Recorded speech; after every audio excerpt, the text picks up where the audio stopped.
प्रणाम, नमस्कार। बहुत स्वागत है उस कार्यक्रम में आपका जिसका नाम है हे प्रभु आनंददाता।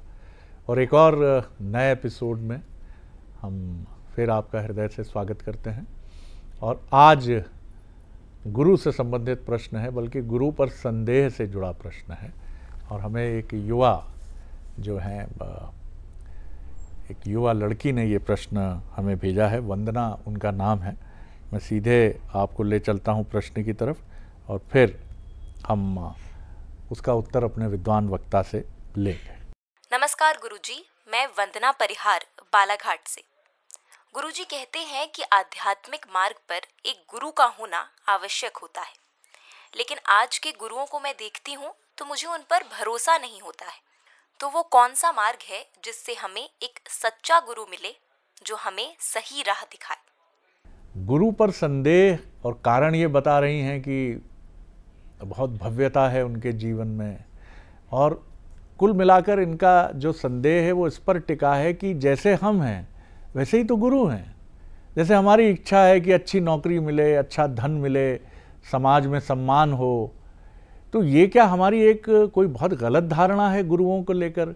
गुरु ऐसे नहीं होते कि वो झोला लेकर चलें, लकुटी लेकर चलें और एकदम भगवा धारण करके भिक्षाटन करके पेट पालें और ऐसा या तो कुछ चमत्कार करते चलें। आखिर गुरु की धारणा है क्या हमारी सनातन परंपरा में? ये बात सही है कि आज अनेक ऐसे गुरु हैं, लेकिन उनके शिक्षा से जुड़े प्रकल्प हैं, उनके हॉस्पिटल से जुड़े प्रकल्प हैं। ये सही है कि वो बहुत बढ़िया गाड़ियों में चलते हैं, बहुत अच्छी जगहों पर रहते हैं, वो आने जाने के लिए वायुयान का, एरोप्लेन का इस्तेमाल करते हैं, विदेश जाते हैं। तो इसमें त्रुटि है कि नहीं है, या उन्हें ये सब नहीं करना चाहिए, या करना चाहिए तो किस रूप में? क्या पारदर्शिता की कमी है कि सबको स्पष्ट होना चाहिए कि भाई मैं आपको गुरु बोल रहा हूँ तो ये सब आप जो कर रहे हैं समय बचाने के लिए कर रहे हैं, फ्लाइट से जा रहे हैं, कोई इसमें अपव्यय नहीं है, और ये आपके घर भरने की कोई प्रक्रिया नहीं है, आप ये सब समाज के लिए कर रहे हैं। कुछ स्पष्टता की भी कमी प्रतीत होती है, लेकिन मैं इस पर बोलने का अधिकारी नहीं हूँ। हमारे साथ हैं हमारे विद्वान वक्ता, भगवत गीता के अध्येता, मानस मर्मज्ञ प्रोफेसर डॉक्टर सुरेंद्र बिहारी गोस्वामी। सीधे उनकी तरफ चलते हैं। प्रणाम कर रहा हूँ। जी डॉक्टर साहब, आज आपने वो बिटिया का एक प्रश्न जो रखा है जी, उस प्रश्न को सुनकर मेरे दिमाग में न जाने कितनी प्रकार की बातें आई हैं। उसको मैं क्रम बनाने की कोशिश करता हूँ। जी। सबसे पहले तो मैं इनके प्रश्न को ठीक कर देता हूँ, क्योंकि अध्यात्म में शब्द की पूजा होती है और शब्द वही होते हैं जिसमें अर्थ होता है। बिना अर्थ के शब्द जो है अपना विचलन उत्पन्न कर लेते हैं। संदेह के विरुद्ध गुरु है, गुरु में संदेह नहीं हो सकता। इसलिए अगर इनको संदेह है तो इनके पास गुरु नहीं है, और अगर गुरु हैं तो संदेह बढ़ जाता है। विवेकानंद जी को भी संदेह था। संदेह तो संदेह की प्रक्रिया जो है उसका गुरु से कोई संबंध नहीं, बल्कि संदेह नामक, संशय नामक औषध बीमारी की, जो ये संक्रमण युक्त बीमारी है, गुरु दूर उसका, हाँ, उसकी औषधि है गुरु। औषधि। तो ये एक चिंतन इनके दिमाग में रखना चाहिए। दूसरा, हम बहुत सारे गुरु की अनंत विशेषताएं हैं जिसमें कुछ लौकिक विशेषताएं हैं। गुरु की पारलौकिक विशेषताओं पर चर्चा करने से कोई लाभ नहीं है। सबसे पहले आप समझ लें, गुरु मन का चिकित्सक होता है। गुरु जो होता है वो मन का चिकित्सक होता है। मन अध्यात्म का आधार है जी। अध्यात्म जहां रखा रहता है उसका आधार है। तो मन भूखा ना रहे ये देखना गुरु का काम है। गुरु मन की भूख तृप्त करता है, इसलिए गुरु का बहिरंग और शारीरिक प्रक्रियाओं से संबंध नहीं होता। वो आपको पुष्ट करता है, पुष्ट करता, तुष्ट करता, आरोग्यम भवतु। पुष्ट करता, तुष्ट करता। तुष्ट का अर्थ होता है संतोष। आपके जीवन में संतोष प्राप्त हो जाए, आपकी बेचैनी खत्म हो जाए, आप पुष्ट अर्थात मन से आपका आत्मबल जागृत हो जाए जी। पुष्टवान व्यक्ति वही है। तंदुरुस्त और पुष्ट में अंतर है, ध्यान रखिएगा। तंदुरुस्त तो शरीर हो सकता है, पुष्ट मन होता है, और मन जब पुष्ट हो जाता है तो आत्मबल जागृत होता है। तो गुरु का काम आत्मबल जागृत करना होता है, शारीरिक बल जागृत करना नहीं होता। वाह। तो इसलिए इन तथ्यों को आप ध्यान रखिए। फिर क्या है कि गुरु की जो विशेषताएं हैं लौकिक, उसमें कई चीजें जोड़ देते हैं। बहुत अच्छा वक्ता भी गुरु हो सकता है, लेकिन यहाँ आप दोनों समानार्थी शब्द नहीं है, वक्ता है। बहुत अच्छा भाष्य करने वाला व्यक्ति भी गुरु हो सकता है, उसके लिए जो उसकी बात श्रवण अच्छे से करे। लेकिन अच्छा बोलने वाला सहज हो ये आवश्यक नहीं है, वो पढ़ के भी अच्छा बोल सकता है। क्या बात, उसकी आवाज भी बहुत अच्छी हो सकती है, वो नाटक करके भी बहुत अच्छा बोल सकता है। तो इसलिए गुरु में एक अच्छे वक्ता के गुण हो ही ये आवश्यक नहीं है। लेकिन अच्छा वक्ता मार्गदर्शक भी हो सकता है आपका, पथ प्रदर्शक भी हो सकता है आपका। शिक्षक गुरु नहीं होता, शिक्षक की अपनी विशेषताएं, लेकिन गुरु में शिक्षत्व का गुण भी होता है। गुरु उन्हीं शिक्षाओं को दृष्टांत बनाकर आपके सामने प्रस्तुत करता है। जैसे पंचतंत्र के रचनाकार विष्णु शर्मा ने अनेकों ने एक दृष्टांत के माध्यम से शिक्षा देने का काम किया, तो वो वहां शिक्षक भी थे और गुरु भी थे। ध्यान रखिएगा, क्योंकि शिक्षक तो जो है गुरु की विशेषताओं में शामिल है। तो इसलिए वो प्रक्रिया होती है। गुरु भद्र पुरुष भी हो सकता है, तपस्वी भी हो सकता है, संत भी हो सकता है, सहज भी हो सकता है, विनम्र भी हो सकता है, पथ प्रदर्शक भी हो सकता है, राजा की तरह भी हो सकता है, ठाठ भी हो सकता है। लेकिन उसके ठाठ में त्याग होता है जी। उसके गुरु के पास आसक्ति और गुरु का कोई संबंध नहीं होता। तो यदि आसक्ति है अर्थात वो धन के प्रति, जैसे प्रभु श्री राम ने तुरंत त्याग किया, पिता ने कहा और तुरंत निकल पड़े। राम का चिंतन करने के बजाय, परमात्मा की चिंतन करने के बजाय उनके गुरु का चिंतन करे ना। जिनके पास अयोध्या की सत्ता है, वशिष्ठ का चिंतन करे ना, उनके गुरु विश्वामित्र का चिंतन करे ना, जिन्होंने वो जो है अपने आप में विश्व विजेता थे विश्वामित्र, लेकिन विश्व विजेता से मित्र हो गए, विश्व मित्र हो गए विश्वामित्र। गुरु मित्र होता है विश्व का, लोक कल्याण चाहता है गुरु। तो गुरु की प्रक्रियाएं आप समझिए। गुरु आपके माया के मैल को साफ करने का यंत्र आपको प्रदान करता है। गुरु ज्ञान नेत्र खोलता है, ध्यान रखिएगा। उपनयन देता है गुरु आपको। नयन तो आपके पास है, लेकिन वो कौन सा नयन देता है? उपनयन, शास्त्रगत नयन देता है। वो आपके मन के विकारों को, वो संसारी विषयों को, वो माया के बंधन से आपको मुक्त करता है। डॉक्टर साहब, एक जिज्ञासा है लेकिन यहाँ कि गुरु की तो एक श्रेणी हो गई, वो एक श्रेणी पर स्थापित हैं, लेकिन शिष्यों की काफ़ी, मैं ये नहीं कहूँगा कि बहुत निम्न कोटि की श्रेणियाँ हैं, लेकिन जैसे ये खुद प्रश्नों जो हैं ये संदेह से घिरी थी, तो क्या गुरु इतनी सीढ़ियाँ उतरकर उनके पास भी आता है, या ये संभव आज के युग में नहीं है कि वो इतना एड्रेस करे कि भाई मैं तुम्हारे मन में संदेह, जैसे परमहंस जी ने विवेकानंद जी के सारे संदेहों का शमन किया और बड़े वैज्ञानिक तरीके से। जी देखिए, मैं आपको बताऊं जी, मैंने जैसे उस प्रश्न को संशोधित किया था, वैसे यहाँ आपको भी संशोधित करने की अभिलाषा है मेरी। जी, गुरु की श्रेणी नहीं होती। श्रेणी के हिसाब से गुरु बनाएंगे तो बड़े वाले गुरु, छोटे वाले गुरु, महागुरु, छोटे गुरु, लघु गुरु, गुरु गुरु होता है। गुरु की श्रेणी नहीं है, आप श्रेणी नहीं कर सकते। ये श्रेणी तो तपस्या के आधार पर है। ब्रह्म ऋषि, आप ध्यान रखिए, ब्रह्म ऋषि, देव ऋषि, राज ऋषि, ये ऋषियों की श्रेणी है। ऋषि, महर्षि, ये ऋषियों, गुरु की श्रेणी नहीं है। अब गुरु की श्रेणी को आप यदि आप ये कहें कि गुरु जो है वो शिष्य नीचे का हो गया, आप ये देखिए, गुरु ढूंढने से नहीं मिलता, गुरु उसकी कृपा से मिलता है। गुरु जब आपके ऊपर परमेश्वर की परम कृपा होती है आपके जीवन में, परमेश्वर जब आपको कुछ अनमोल देना चाहता है विषय वस्तु, तो गुरु प्रदान करता है आपको। इसलिए तो विभीषण कहते हैं, अब मोहि भा भरोसो हनुमंता, और बिना हरि कृपा मिले नहीं संता। विभीषण तो अपने घर में बैठे हुए हैं ना, लेकिन गुरु पहुंच गए वहां, हनुमान जी। उनने तो कल्पना भी नहीं की थी ना, उनको कोई भान नहीं था ना। तो गुरु के मिलने पर जो अपने अंतर मन में, अंतर चित्त में एकदम से प्रकाश की अनुभूति जो होती है, वो गुरु के गुरुत्वाकर्षण की अनुभूति अपने अंतर चित्त में होने लगती है। वो आकर्षित करता है, वो स्वयं गलबहियां करके आपके पास बढ़ता है। विवेकानंद ने निमंत्रण नहीं दिया था रामकृष्ण परमहंस को, न रामकृष्ण परमहंस ने निमंत्रण भेजा था कि चले आओ। ध्यान रखिएगा, गुरु के और आश्रम की प्रक्रियाओं को यदि हम पुराण और शास्त्रगत देखते हैं, तो गुरु के आश्रम की जितनी सतोगुणी व्यवस्था वर्णित की गई है, उससे ज्यादा सतोगुणी कुछ नहीं हो सकता। वहां जाने पर विद्यार्थी को हर प्रकार का काम करना पड़ता है। गुरु के यहाँ काऊ नहीं होती, गऊ होती है। आपको अंतर समझना होगा। हाँ, बिल्कुल सही। काऊ फॉर मिल्क, गऊ फॉर शुचिता, पवित्रता। वो भाव होते हैं वहां, उनके एक एक पत्ते पत्ते में शुचिता विद्यमान होती है। अंतर हो जाता है हमारी प्रक्रियाओं में। अंग्रेजी की प्रक्रिया नहीं है, इसलिए गुरु टीचर नहीं होता।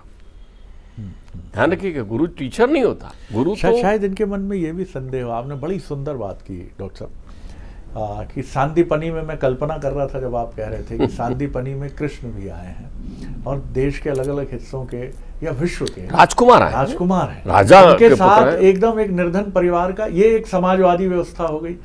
इक्वलिटी फॉर ऑल, एक समाजवाद है कि सब बराबर हैं, यहाँ कोई ना छोटा है ना बड़ा।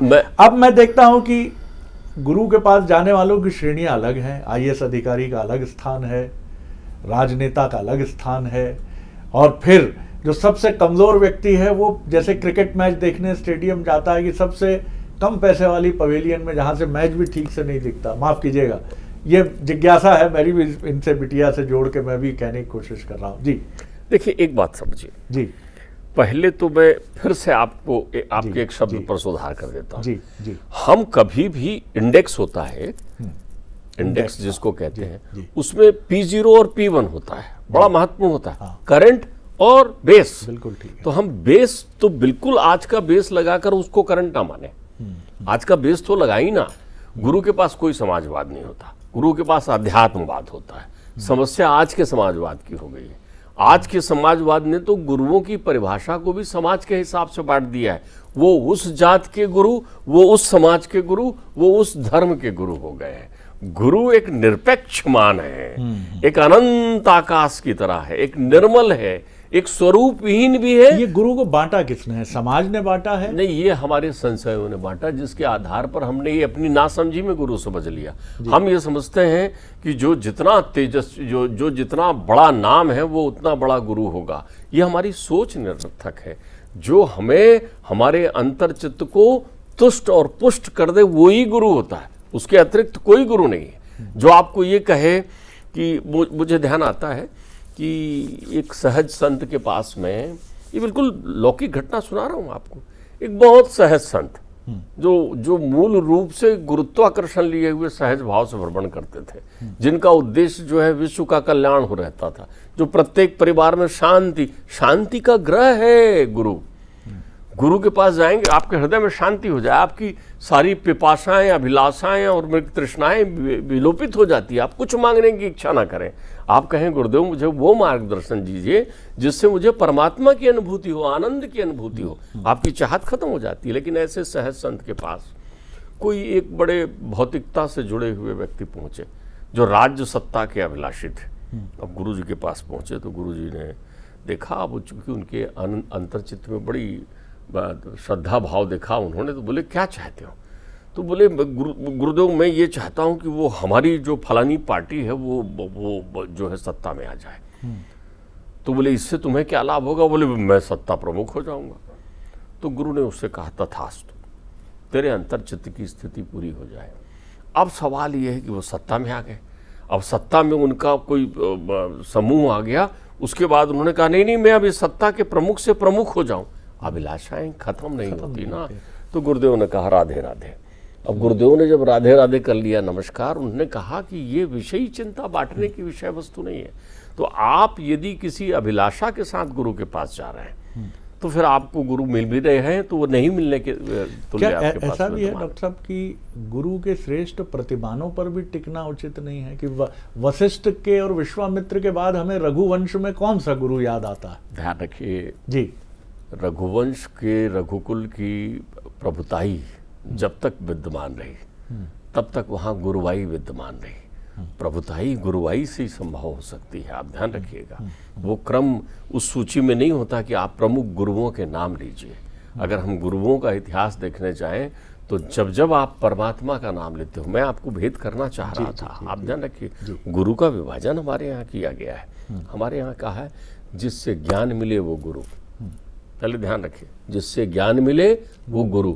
लेकिन गुरु न कहिए आप उनको, कृष्ण सावधान कहते हैं।